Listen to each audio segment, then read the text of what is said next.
The Game Boy, released by Nintendo in 1989, paved the way for handheld gaming, with games like Super Mario Land, Tetris, and the behemoth that is the Pokemon franchise, becoming the best-selling handheld console until 2010. As of now, it currently sits as the third best-selling console of all time, with over 118 million units sold.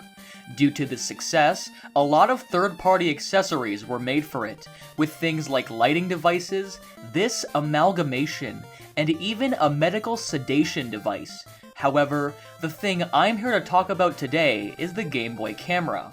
Released in 1998, the Game Boy Camera allowed users to take and edit digital photos on their Game Boy. Of course, the quality wasn't the best, with it being grainy, black and white, and small. But the fact that you were even able to do this in the first place, and on a Game Boy, was very impressive, even earning itself a spot in the 1999 Guinness Book of World Records for being the world's smallest digital camera. The camera also came with a set of mini-games, and an animator among other things. But in this accessory lies an Easter egg that haunted many children in the late 90s. In the shoot section of the camera, you're given 5 options. Shoot for taking photos, items for decorating photos, magic for changing settings, check for adding a timer, and strangely, a run option. By selecting the run option, you are usually greeted with a map of Africa, with text reading, "You are now crossing the equator. Jambo Nintendo." Notice how I said usually. On rare occasions, instead of being given the equator screen, you are shown something much more strange.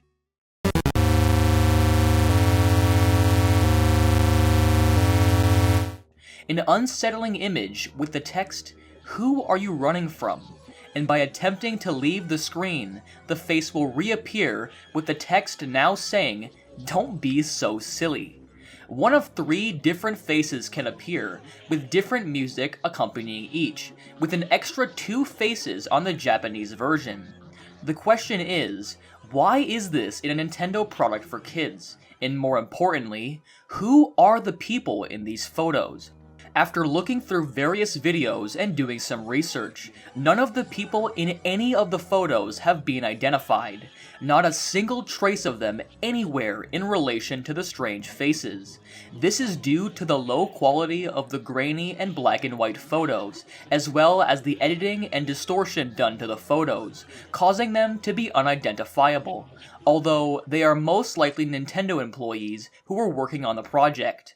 The most common conclusion is that they were added by Nintendo employees who were messing around with the camera and when making the photos thought, "These are pretty creepy. Let's just put them in and have an obscure way to find them to give people a sense of fear." Or maybe they thought it was funny and put them in to go along with the weird aesthetic of the Game Boy Camera. Either way, it's a very strange Easter egg. My own interpretation on the Easter egg is that it reminds me of the Sonic CD Easter egg, where the Japanese version is cheery and happy, whereas the North American releases make it a lot more disturbing. This can also be applied to the Game Boy Camera, as the Japanese faces are nowhere near as unsettling as the North American ones, seeming like it's another case of the North American release making something that was supposed to be funny disturbing, either intentionally or unintentionally. Overall, this is something that I've wanted to cover for a while. Not a very long video, or mysterious for that matter, but I wanted something to make while I was getting comfortable with After Effects and Premiere. As always, if you have any theories, criticisms, or suggestions, please leave them down below. And make sure to subscribe and watch my other videos. I promise you won't regret it. Thank you all for watching, and I'll see you all later.